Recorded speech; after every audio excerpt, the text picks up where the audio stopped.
Alors,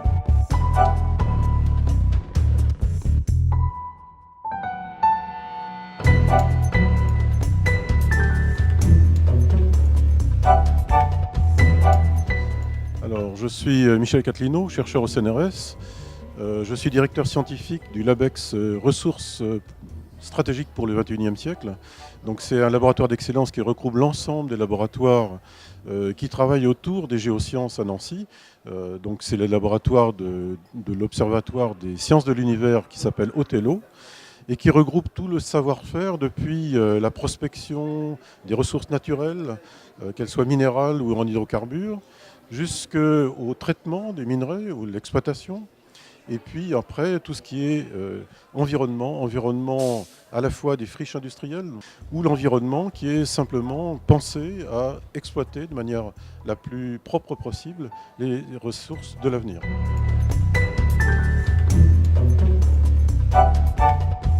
Alors, dans cette exposition pour Moment d'invention, en fait, on présente ces ressources naturelles qui sont absolument nécessaires à la vie quotidienne.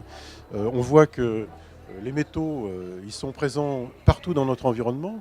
On a de l'or, du germanium, du gallium, des métaux rares, des platinoïdes dans nos ordinateurs, dans nos téléphones portables. Et pour ça, il faut disposer d'une ressource. Alors on peut toujours imaginer recycler tous les éléments, mais recycler, ça impose de ne pas avoir une consommation dans ces ressources qui soit supérieure à la production ancienne, ce qui n'est pas le cas. Et puis on ne sait pas tout recycler. Ce qui nécessite d'avoir une bonne connaissance des ressources naturelles, c'est-à-dire aller les exploiter de la manière la plus propre et la plus durable possible, et puis concevoir quelles peuvent être les ressources qui seront nécessaires à exploiter dans l'avenir.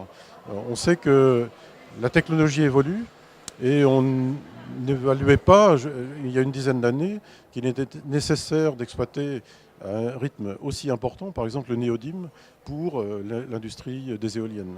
Un aimant permanent dans une éolienne, c'est quelques centaines de kilos de néodyme, et il est absolument nécessaire de maintenir cette ressource disponible, sinon on ne peut pas continuer avec cette industrie.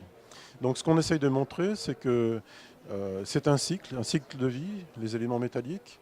Il faut aller depuis la ressource jusqu'à la fin du cycle de vie, c'est-à-dire le recyclage, et ceci de la manière la plus propre et responsable possible.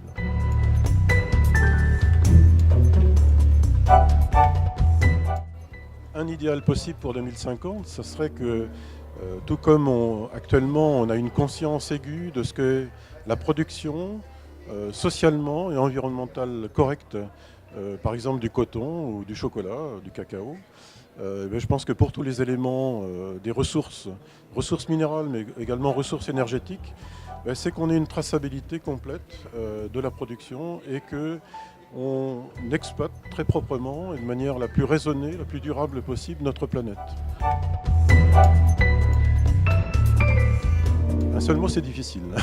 Je dirais la paix à travers une exploitation raisonnée.